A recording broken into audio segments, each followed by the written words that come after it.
Ku soo dhawaada dhammaantiin mar kale casharradeennii taxanaha ahaa ee luqadda Jarmalka. Waxaan halkan ku bilaabaynaa ama aynu bilaabaynaa casharro taxane ah oo cusub oo ah darajada A2 ama niifooga A2.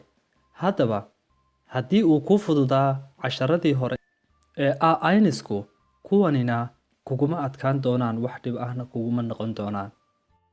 Casharradan cusubina heerkaaga luqadda kor ayay u qaadi doonaan.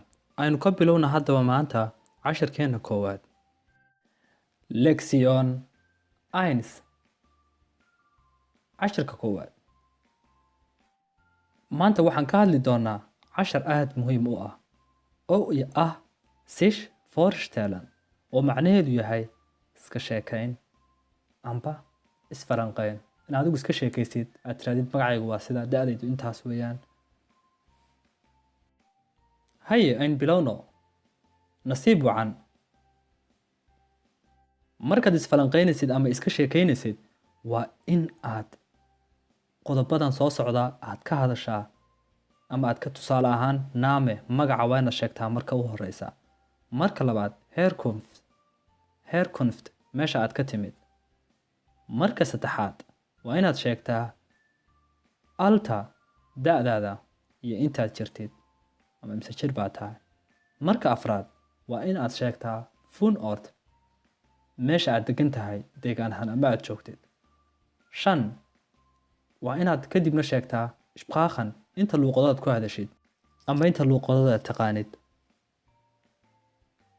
6 Beruf xirfadaada ama xirfadda aad waxaad qabatid haddaad shaqaysid haddaad arday tahay waana iyadana sheegtaa.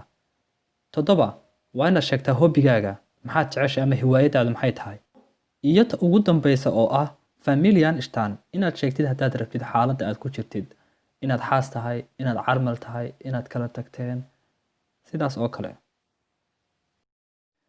Haddaba aynu ku bilowno magaca. Marka aad ka hadlaysid magaca, haddaba waxaan halkan ku haynaa oo jira siyaabo badan oo aad u sheegi kartid magacaaga. Tusaale ahaan, Ich bin Mohammed. Anigu waxaan ahay Mohammed. Haddaad Caasho tahayna waxaad odhan kartaa Ich bin Caasha. Anigu waxaan ahay Caasha. Haddaad Cali tahayna waxaan ahay Cali. Haddaad Cismaan tahayna waxaan ahay Cismaan. Waxa kale ood u sheegi kartaa magacaaga ood odhan kartaa Mein Name ist Mohammed. Magacaygu waa Mohammed.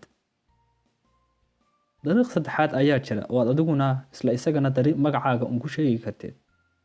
Waxaad odhan kartaa isagana Ich heiße Mohammed. Magacayga waxaa la yidhaahdaa Mohammed. Saddexdaa dariiqba waad ku sheegi kartaa magacaaga.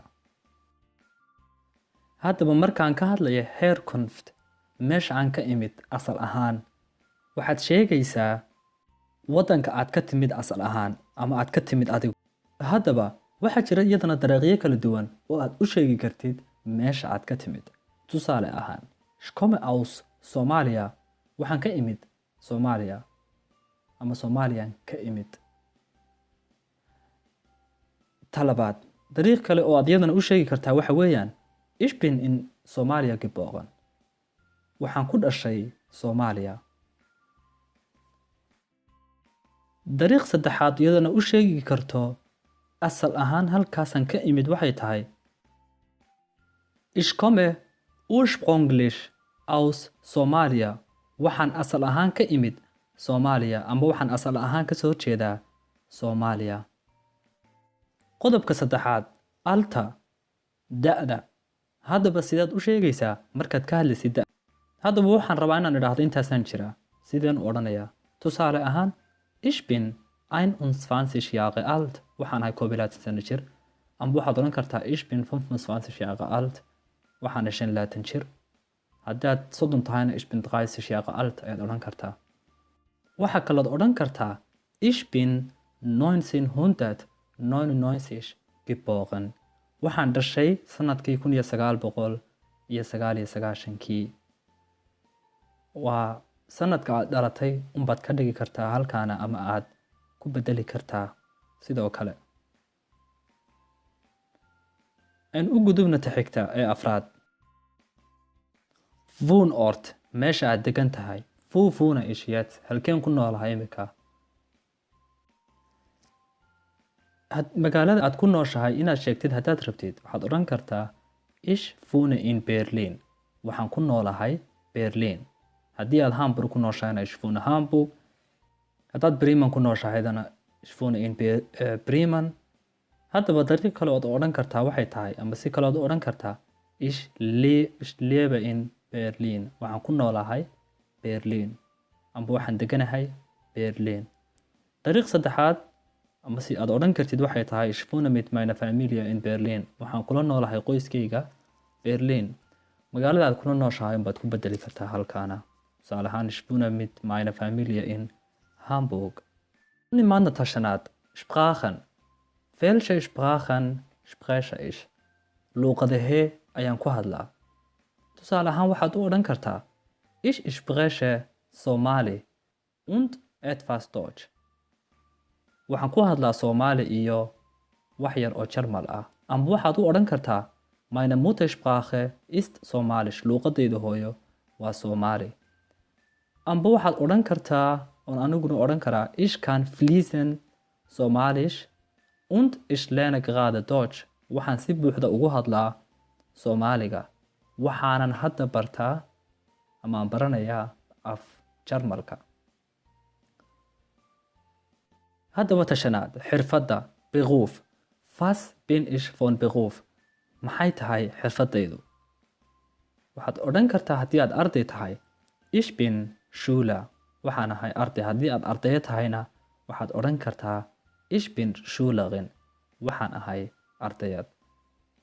haddii aanad shaqayninna waxaad odhan kartaa ich bin arbeitslos und suche gerade eine Stelle. shaqo ma haysto waxaan raadinayaa shaqo.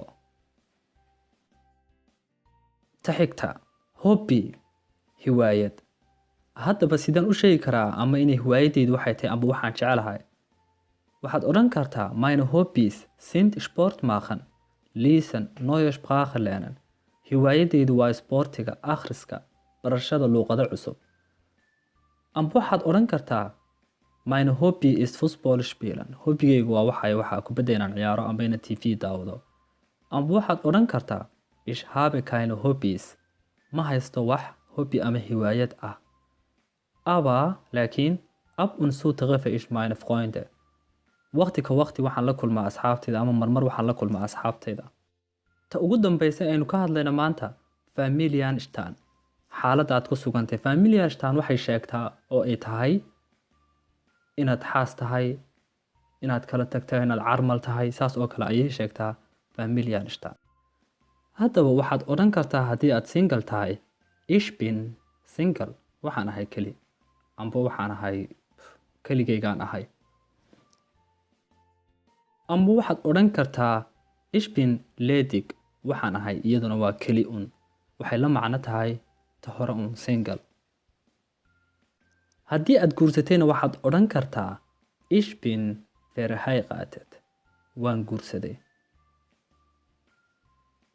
amba waan guursaday amba reer baan imika leeyahay. marka amaad reer leedahay ayaad isticmaali kartaa ich bin verheiratet. waan guursaday.